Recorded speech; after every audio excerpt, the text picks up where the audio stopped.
Hi everyone, selamat malam semuanya. Selamat datang di live Instagram Brunch with Dave. Udah lama nih nggak live Instagram menyapa teman-teman sekalian, memanfaatkan teknologi. Malam hari ini saya akan memperkenalkan dua tamu istimewa kita. Kalau aku di Jakarta, tamu kita malam ini adanya di Surabaya. Karena kesibukan masing-masing, sayangnya kita belum bisa ketemu. Nggak apa-apa deh ya. Anggap aja ini tuh pemanasan sebelum next time menyapa teman-teman semua penonton setianya YouTube-nya Harper's Bazaar Indonesia, Brunch with Dave. Semoga bisa ketemu langsung bersama Dr. Aji Bayu Chandra dari Maharva Klinik Surabaya dan juga Carla Jasmina. Nah, Carla Jasmina ini adalah seorang fashion designer nih. Teman-teman pasti sudah cukup tahu namanya ya, terutama teman-teman yang ada di Surabaya dan juga di Jakarta. Oke, kita akan membahas mengenai stimulating collagen production. Is it possible? Oke, coba ya.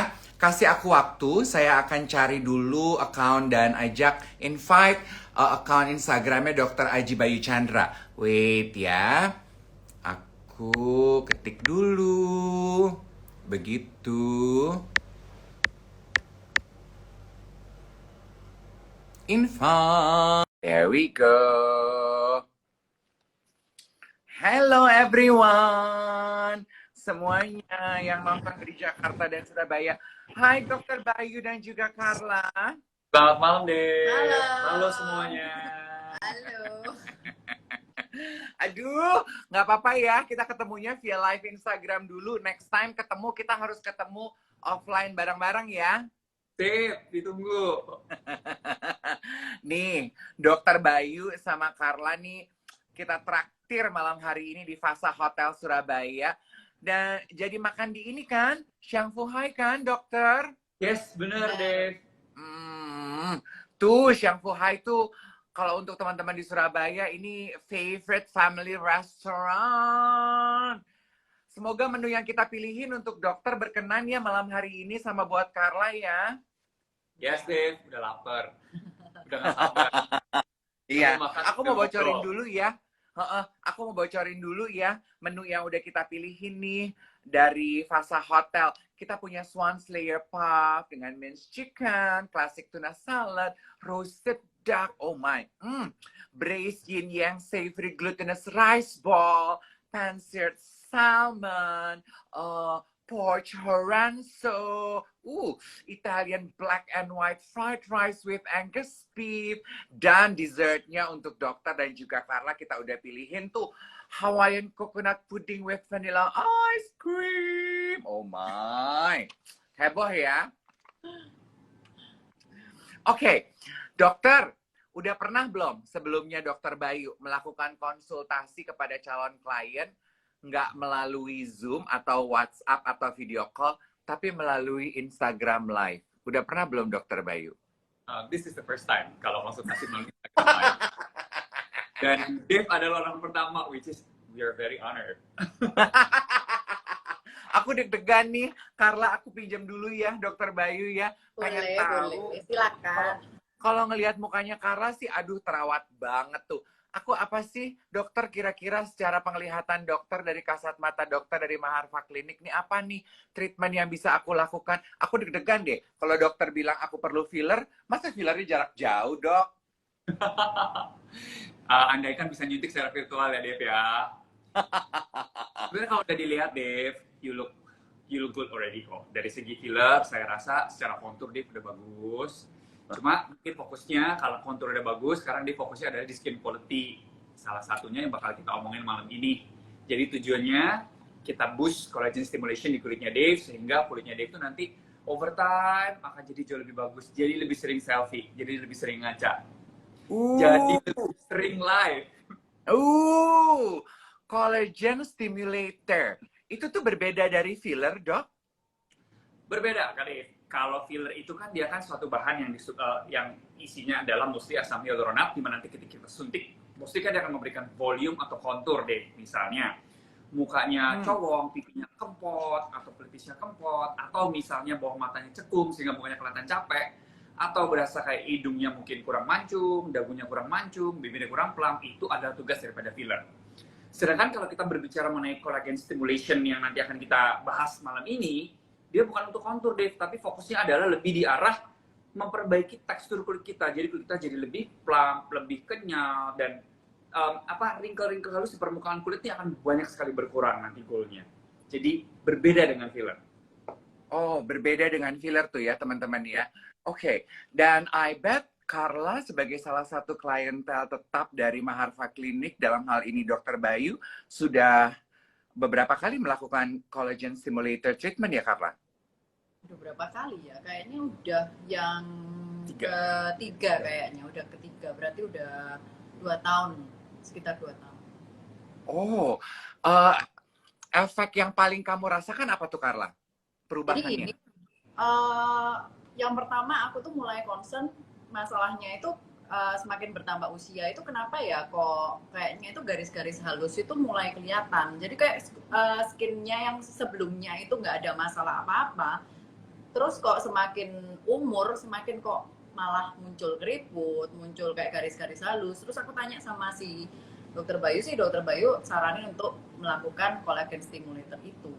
Terus efeknya yang paling ngefek sih ya, emang dari garis-garis halusnya itu langsung kayak kelihatan jauh lebih berkurang, sama kulit aku tuh lebih plump langsung tuh. Gitu. Oh wow.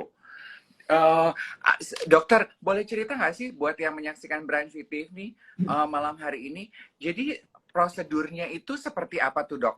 When we are talking specifically about collagen stimulator ini, apa yang akan dilakukan pada wajah kita dan menggunakan alat apa sih dok? Oke, jadi sebenarnya yang kita pakai adalah Radius. Jadi Radius ini adalah suatu injectables. Sebenarnya dalam satu series kita ada 2 bahan aktif utama, Dave, yaitu CMC gel atau carboxymethylcellulose, dan kedua adalah kalsium hidroksiapatit yang dibungkus, yang dibawa dalam CMC gel. Jadi bentuknya dia adalah suatu suntikan di mana nanti sebelum kita suntik, nanti tergantung dari saya atau dokter mungkin di tempat di mana sama semua para follower kita hari ini malam ini nonton. Jadi si collagen stimulator itu nanti mungkin kita akan encerin dulu dengan perbandingan antara 1:1 atau 1:2. Nah setelah kita encerkan, nanti kita akan suntik ke bagian kulit di bagian permukaan. Biasanya kita sebar nih, dari titik sini bisa kita sebar ke sini, dari sini kita, pokoknya intinya semua kita sebar, baik di wajah bisa, baik di area leher bisa, di area dekole bisa, di area tangan bisa. Nah cara kerjanya dia sebenarnya begini, 2 bahan aktif tadi, CMC gel dan kalsium hidroksiapatit, begitu kita suntik dalam hitungan 1-2 hari, biasanya kulit akan langsung kerasa nih, lebih plump, lebih kenyal, lebih mengkilat. Kalau diraba tuh enak, dia bouncy. Tapi dengan berjalannya waktu, efek daripada CMC gel tuh mulai turun, dan pada minggu ke-8 sampai minggu ke-12 setelah treatment, nanti si kalsium hidroksiapatit tadi, bahan aktif kedua tadi, akan take over, ngasilin kulit kita nih untuk ngasilin kolagen. Jadi kalsium hidroksiapatitnya nanti akan bangunin sel, mother cell di kulit kita untuk kayak ayo hasilin kolagen baru. Jadi 8-12 minggu habis treatment justru kita melihat ada perubahan skin texture, terutama regarding the wrinkles. Jadi kayak kalau misalnya kita pakai, biasa perempuan kalau pakai make up ya, mereka suka mengeluh kayak, dok tekstur kulit saya tuh kelihatan wrinkly, kelihatan kulit halusnya. Begitu kita kerjain Radius, dalam hitungan 2-3 bulan tuh akan kerasa banget beda nih. Jadi tekstur kulitnya itu lebih gak rough, wrinkle-nya banyak berkurang, kalau pakai makeup lebih rata teksturnya. Oke, tadi dokter bilang akan terlihat perubahannya dalam 2-3 bulan gitu ya dok? Benar, jadi directly after effect kita bisa lihat perubahan, tapi efek yang kita mengharapin bukan dari efeknya deh, tapi long term effect dari minggu ke-8 sampai minggu ke-12-nya itu yang akan merubah tekstur kulitnya dia. Oke, apakah ada downtime ketika prosedurnya dilakukan dok? Mungkin kalian bisa cerita, ingat nggak Kak, waktu itu dikerjain Radius, collagen stimulator, downtime yang kalian rasain apa? Cepet ya kayaknya, kalau nggak salah ya. Iya kan, cepet banget sih waktu itu. Jadi kayak beda sama treatment yang lain, collagen stimulator ini kayak dalam waktu habis diinjeksi sih cepet banget, kayak 1 jaman mungkin udah kayak nggak ada apa-apa sih. Jadi kita bisa bilang nggak ada downtime. Makanya enak banget ngelakuin collagen stimulator. Oh, Mungkin dari saya tambahin, kalau pada kasus Carla kan nggak ada bruise sama sekali. Jadi directly after treatment 1 jam 2 jam udah kayak nggak ada bekas. Tapi ada orang tertentu yang namanya disuntik deh. Kadang-kadang tuh kita memiliki ada downtime lah. Let's say like memar. Nah kalau sampai terjadi memar, sabar aja. Dalam waktu 7 sampai 14 hari biasanya memarnya akan hilang.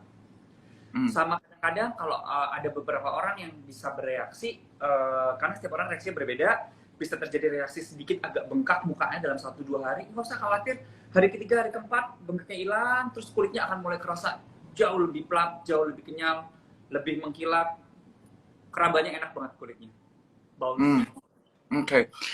Ini juga ada beberapa pertanyaan yang masuk nih dari teman-teman yang menyaksikan Brunch with Dave malam hari ini. Usia berapa dok yang dokter bisa sarankan untuk to reap the best benefit of collagen stimulator treatment ini dok? Oke, very good question. Saya kasih ibarat, kalau misalnya kita mau merawat muka, usahakan melakukan sedini mungkin. Kenapa? Saya kasih ibarat, kalau misalnya rumah ya Dave ya, atap tuh baru bocor sedikit, Dave udah benerin, masalah selesai. Tapi kalau rumah itu bocor terus Dave diemin terus lama-lama atapnya ambrol, akhirnya mesti diperbaikin tuh banyak. Nah jadi prinsip kalau kita mau merawat, kita pengen awet muda, usahakan melakukan perawatan sedari dini mungkin. Sedini apa? Nah biasanya kita akan lihat tanda-tanda penuaan tuh pada mulai late 20 biasanya. Jadi pada orang usia 25 atau 27 tahun atau 29 tahun ya, tiap orang akan memiliki aging rate yang berbeda. Kalau udah mulai ada tanda-tanda di mana kita melihat ada fine wrinkles, radies ini sudah bisa kita kerjain. Let's say even kalau kita masih umur 24, 25 dan kita udah mulai lihat sama secara genetik kulitnya ini nggak bagus, wrinkle-nya banyak, sudah mulai bisa kita kerjain injeksi daripada radies. Tapi tentunya protokolnya akan berbeda ketika kita treat orang berusia 20 tahunan atau early 30 dengan mereka yang sudah berusia 40 atau 50. Karena di grading daripada agingnya udah jelas berbeda. Pada orang yang masih muda, let's say early 30, late 20, kita hanya perlu ngerjain setahun sekali gitu ya untuk maintenance. Tapi kalau pada orang yang udah lebih aging, kita membutuhkan protokol lebih agresif. Pada setahun pertama kita bisa kerjain 2 kali, dosisnya mungkin lebih banyak, sekali pakai. Tapi nanti subsequently kita butuh kerjain setahun 1 kali untuk maintenance, gitu deh. Oke, setahun 1 kali, depending on kebutuhan kulit masing-masing gitu ya, dok, nggak bisa kurang ya. Oke, itu sebabnya kalau teman-teman menyimak tadi Carla cerita, ia sudah melakukannya 3 kali gitu ya Carla ya. Oke.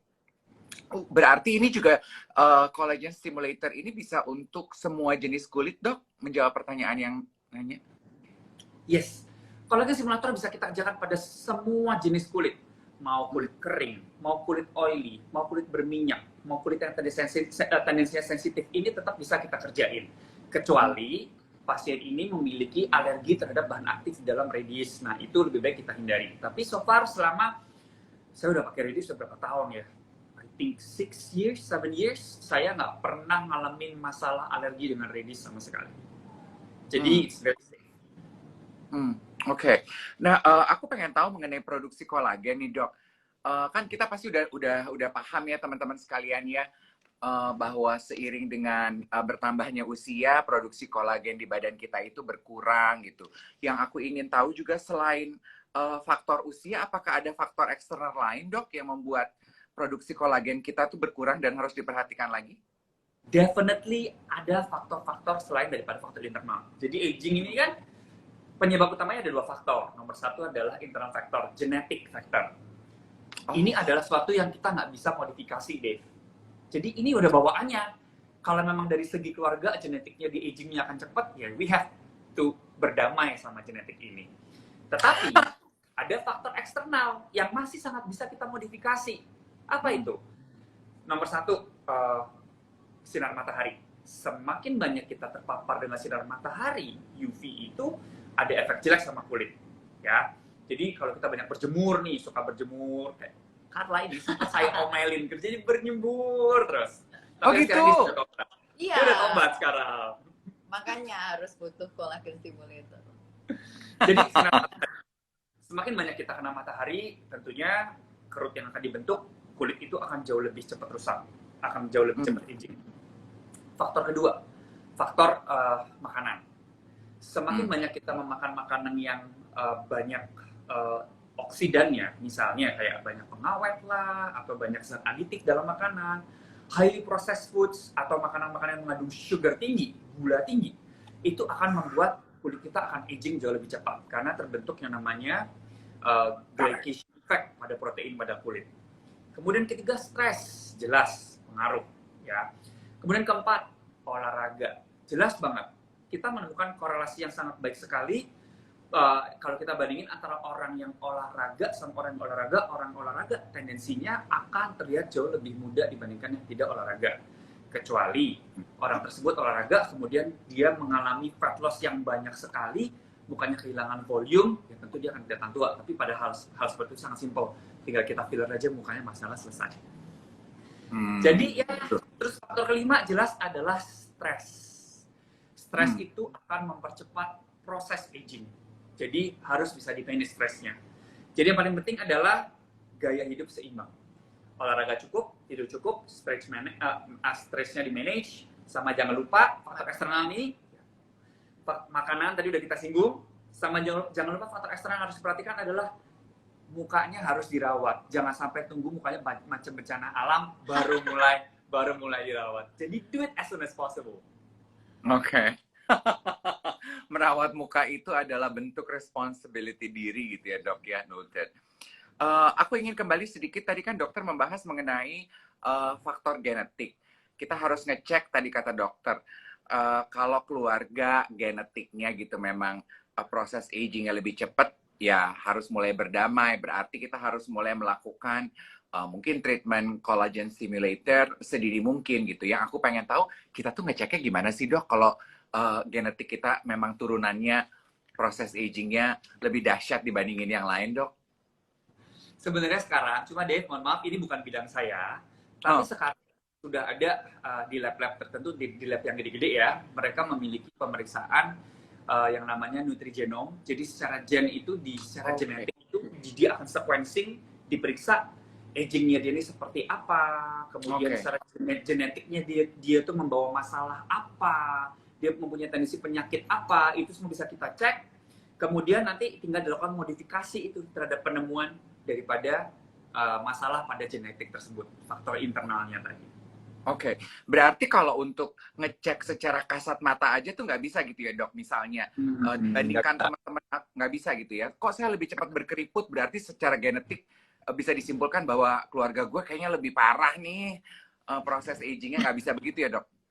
Biasanya bisa kita lihat kalau kita lihat dari orang tuanya. Kalau dari orang tuanya bawaannya genetiknya, mohon maaf, misalnya kulitnya dari muda itu kulitnya udah kelihatan jelek, atau mamahnya itu tendensinya mukanya longsor banget, atau papanya ebeknya gede banget, biasanya udah bisa kita prediksi dia akan membawa genetik ke arah sana. Oke, noted. Karla, aku tuh dikasih tahu bahwa selain melakukan collagen stimulator, kamu juga sangat menjaga asupan makanan karena Karla sangat menyadari bahwa stimulasi kolagen itu juga bisa dilakukan dengan asupan makanan dengan baik gitu ya Karla ya? Iya, jadi udah mulai kayak usia 30 ke atas itu aku udah mulai perhatian banget sama apa yang aku masukin ke dalam tubuh. Contohnya kayak tadi Dokter Bayu bilang sugar itu aku udah banyak ngurangin banget, sama makanan yang masuk itu juga aku milih yang kayak lebih less fat. Pokoknya jagalah Dev supaya apa yang aku masukin itu lebih baik gitu. Terus ternyata oh iya, sama kalau nggak salah Dokter Bayu juga bilang kalau misalnya kita kekurangan kolagen itu bisa bikin kayak kulitnya itu jadi kendur ya dok. Jadi itu terbukti sih, terutama kayak di beberapa bagian tubuh aku itu mulai ada yang kendur juga. Jadi mau nambahin juga kalau ternyata kolagen stimulator itu bisa banget dipakai buat di tubuh. Jadi bukan hanya di kulit wajah aja. Jadi waktu itu aku kerjainnya kalau nggak salah di tangan ya dok ya. Di tangan juga. Gitu deh. Oke. Dan proses treatmentnya di tangan itu sama dengan di wajah gitu dok? Disuntik di area tangan gitu? Sama persis. Jadi basically the same product, yaitu Radius. Tadi bisa kita suntik di seluruh badan sebenarnya. Jadi saya punya pasien-pasien yang they don't want to age at all. Jadi kita bisa suntik di area sini, kita bisa suntik di leher, di dekolle, kita suntik di area perut, kita suntik di paha, kita suntik di lengan bagian atas. kita bisa suntik. Pokoknya di mana ada kulit yang mulai terbentuk kerutan, itu dapat kita perbaiki teksturnya dengan kita suntik Radius. Oke. Anywhere in the body. Anywhere in the body. Tadi kan Dokter Bayu juga membahas mengenai proses aging ya, Dok. Buat kita yang sudah ngeh terhadap proses aging, pertama yang kita lihat di muka tuh kan adalah fat loss ya, Dok. Arah pertanyaan saya adalah, kan nggak semua orang berani gitu ya, Dok, untuk treatment injectable seperti botox dan juga filler. Pertanyaannya, apakah buat mereka yang reluctant untuk treatment dan suntik filler, mereka bisa collagen stimulator is the best option for them untuk tetap mendapatkan kekenyalan dan juga volume di wajahnya yang udah mulai hilang karena aging atau fat atau kurus mendadak gitu, Dok? Oke, definitely pertanyaan yang bagus banget. Jadi, Radius ini sebenarnya kan memang dia adalah suatu collagen stimulator. Tapi dia nih karakternya agak unik, Dave. Dia dapat kita perlakukan sebagai collagen stimulator, di mana which is nanti ketika kita suntik dan kita sebar di kulit, dia akan merangsang kulit kita nih nanti ngasilin kolagen baru, ngasilin elastin baru, jadi terjadi perbaikan tekstur kulit. Tapi selain daripada collagen stimulator ini, Radius juga ternyata dapat kita perlakukan sebagai filler, Dave. Jadi kalau Radius itu kita suntik tanpa kita encerkan, dia dapat bersifat sebagai filler dan dapat menggantikan volume yang kosong. Misalnya, kita berasa pipinya itu agak kempot, atau area-area tertentu yang agak kempot, bisa kita perbaiki dengan Radius. Cuma ada dua area yang tidak boleh kita kerjakan Radius, hanya pada area bibir dan pada area bawah mata. Karena kandungan daripada Radius ini adalah kalsium hidroksiapatit, jadi dia tidak suitable untuk jaringan longgar. Tapi untuk kulit, kita bisa suntik dimanapun, selama dia adalah kulit. Oke. Aku pengen tahu deh, kalau if you don't mind, Carla, kamu mulai aware dan melakukan treatment itu dari usia berapa? Untuk nyolek nih, kan tadi Dokter Bayu bilang sebetulnya dari late 20s kita udah mulai harus aware untuk merawat ya, Dok, nggak cuma skincare tapi juga treatment. What about you, Carla? Kalau aku sih kayaknya lumayan telat ya. Umur 33-an.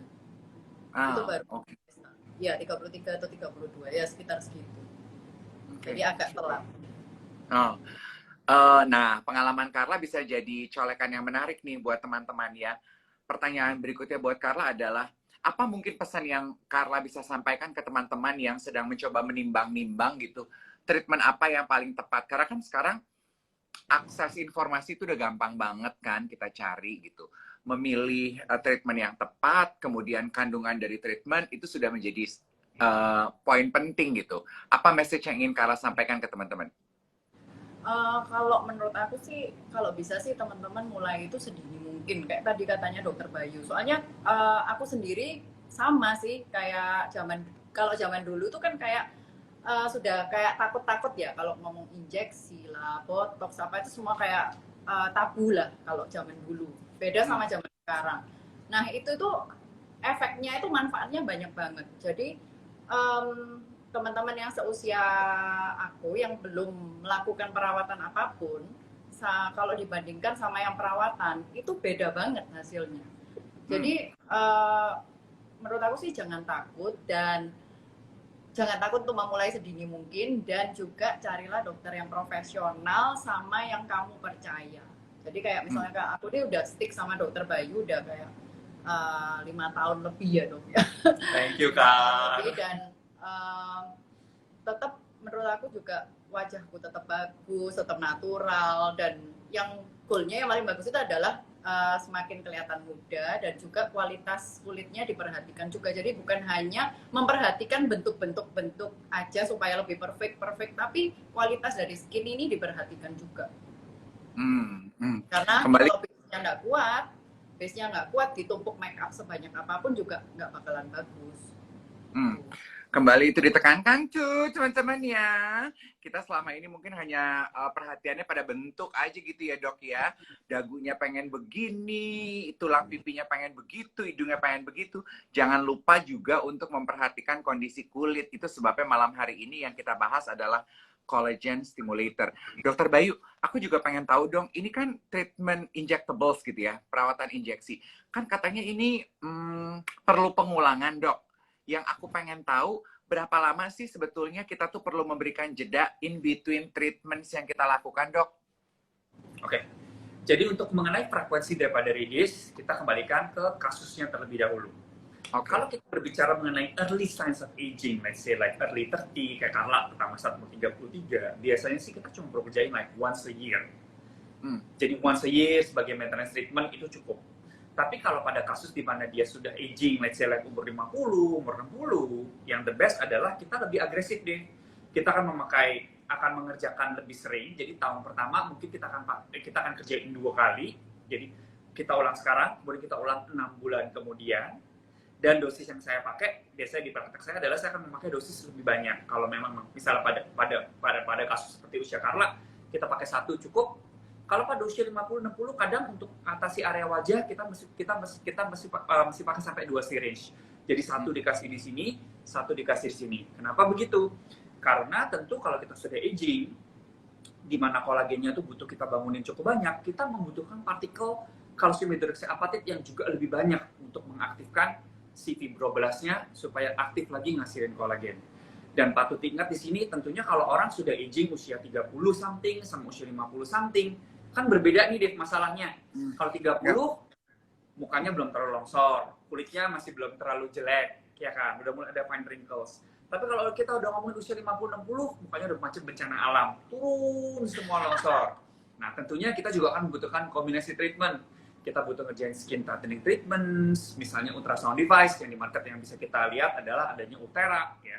Kemudian ada bulk heating dengan radiofrekuensi, kemudian butuh juga kita lakukan kombinasi treatment lain, misalnya kita perlu kerjain botox, kita perlu kerjain filler.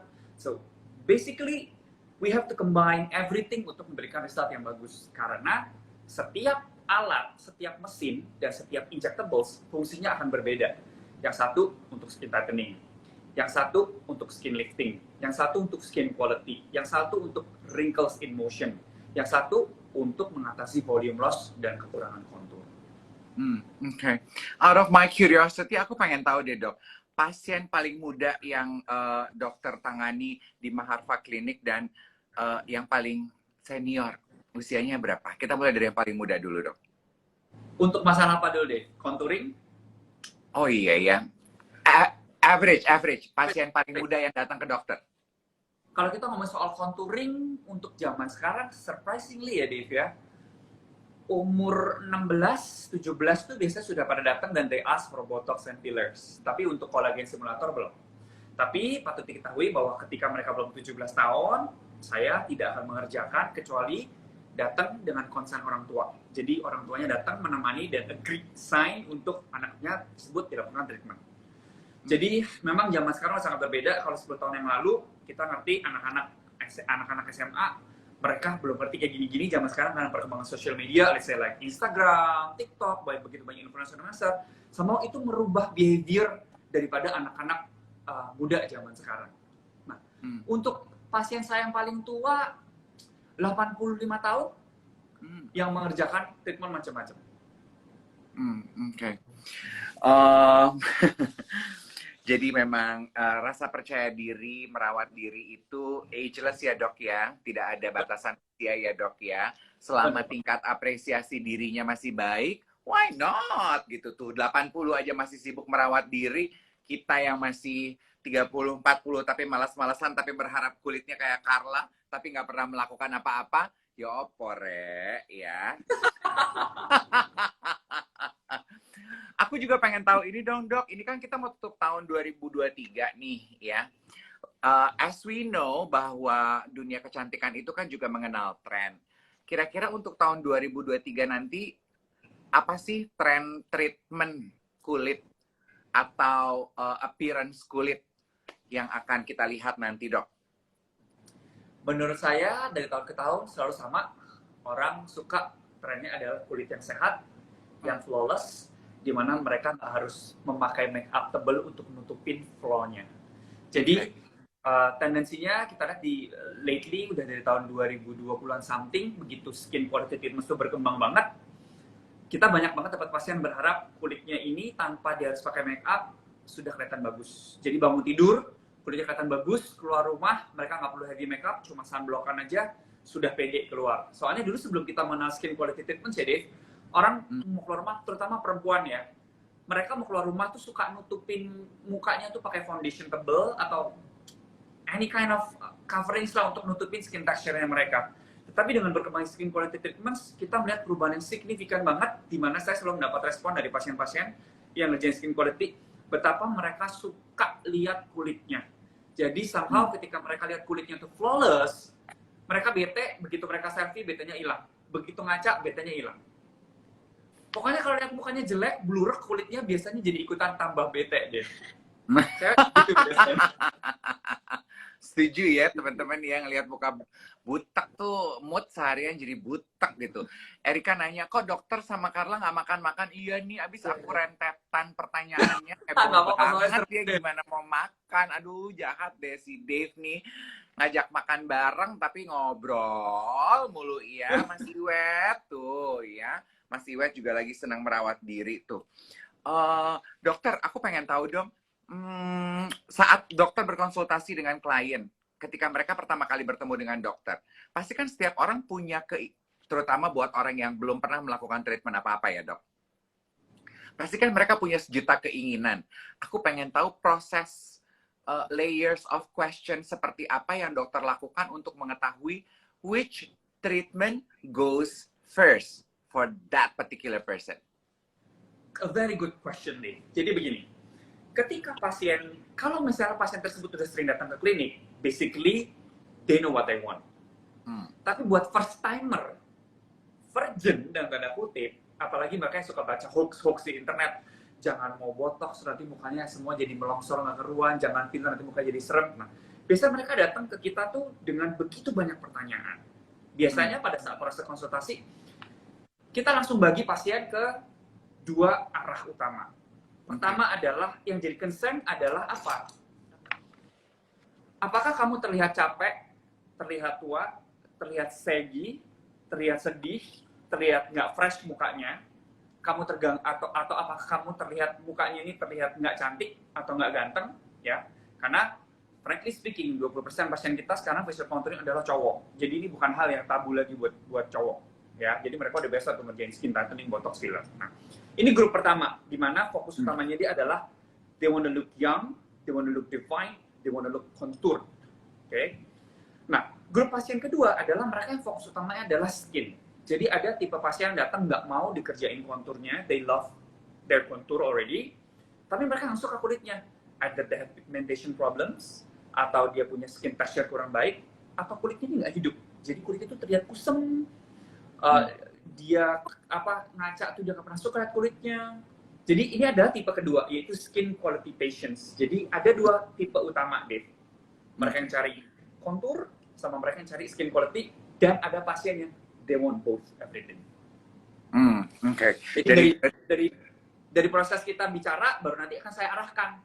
Kalau memang fokus utama kamu adalah skin texture, dan yang nanti akan kita hit adalah skin texture-nya dia. Jadi whatever the problem is, ada pigmentation atau kulit kusam atau aging skin. Oke.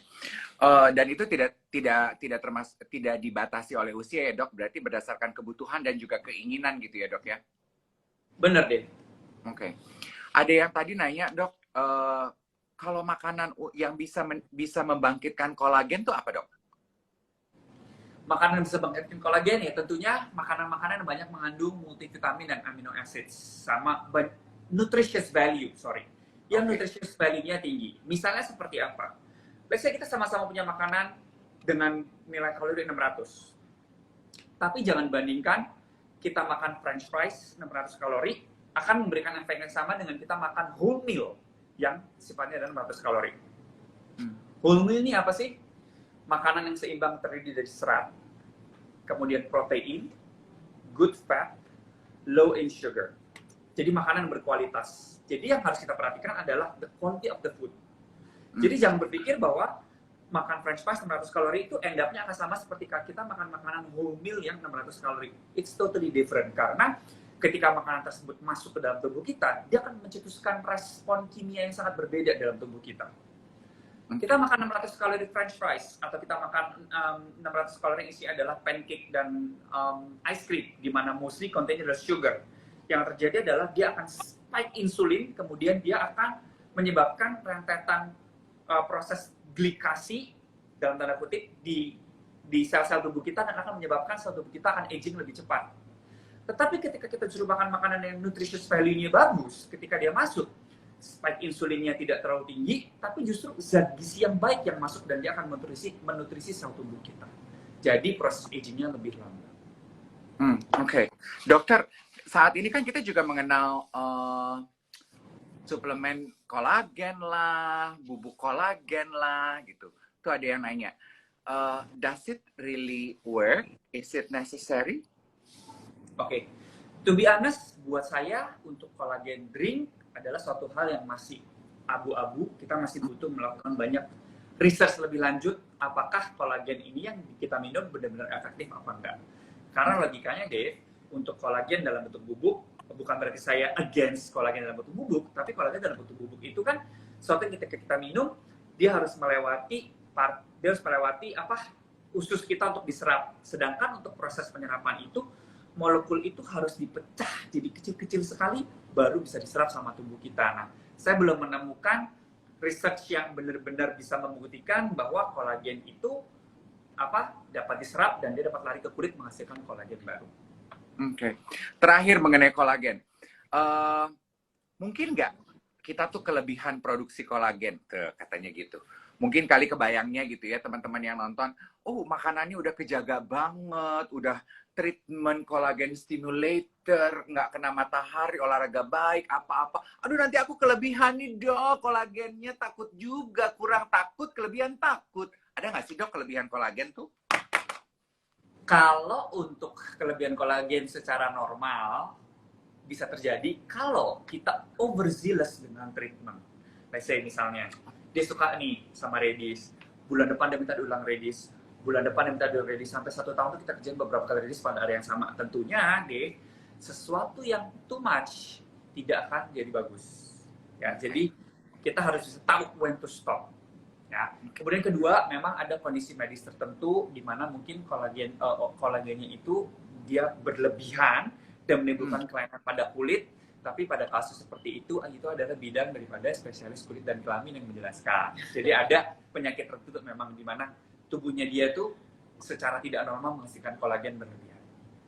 Oke, noted. I think we got all the information we need. Kalau teman-teman punya pertanyaan lebih detail, terutama pertanyaan-pertanyaan yang sifatnya tuh kayaknya spesifik gitu ya, kayaknya harus bikin janji deh sama Maharva Klinik ya, biar ketemu Dokter Bayu, biar kulit wajahnya kayak Carla tuh, astaga ya, all the right glow in the right places. Kalau teman-teman pengen muter lagi, aduh tadi apa ya dokter ya informasinya, tenang. Abis ini nanti edisi Brunch with Dave bersama Dokter Bayu dan Carla akan kita upload di YouTube-nya Bazar. Jadi teman-teman bisa cek di kanal YouTube-nya Bazar, dicari aja Brunch with Dave bersama Dokter Bayu dan juga Carla. Penutup, satu pertanyaan untuk Carla. Dalam menentukan treatment, klinik, dan juga dokter, kamu lebih percaya saran teman atau review yang kamu dapatkan dari media lain? Saran teman atau review dari media lain. Nomor 1 sih kayaknya pasti percaya dokternya dulu ya. Jadi jadi gini, kalau menurut aku sih kayaknya dokter itu sudah tahu proporsi, dalam hal ini Dokter Bayu ya, dia pasti sudah tahu mana yang pas, mana yang over, atau mana yang kurang. Gitu. Jadi aku lebih percayain aja ke Dokter Bayu. Kalau misalnya mau nambah nama-nama, ini temen nih ngomong, oh kamu kurang ini, isi di sini, atau kurang apa gitu. Ntar kalau kita atur-atur sendiri, ntar malah nggak karu-karuan tuh mukanya. Jadi lebih baik diserahkan sama yang profesional aja daripada dikira-kira sendiri sama dari media atau teman gitu. Iya, no tip ya. Kita jadi pasien tuh harus nurut apa kata dokter kalau pengen punya muka bagus gitu ya, Dokter Bayu ya. Ada satu tanya tapi Dave, ada satu tanya. Asalkan dokternya itu bukan menganut aliran abstrak. Apa tuh?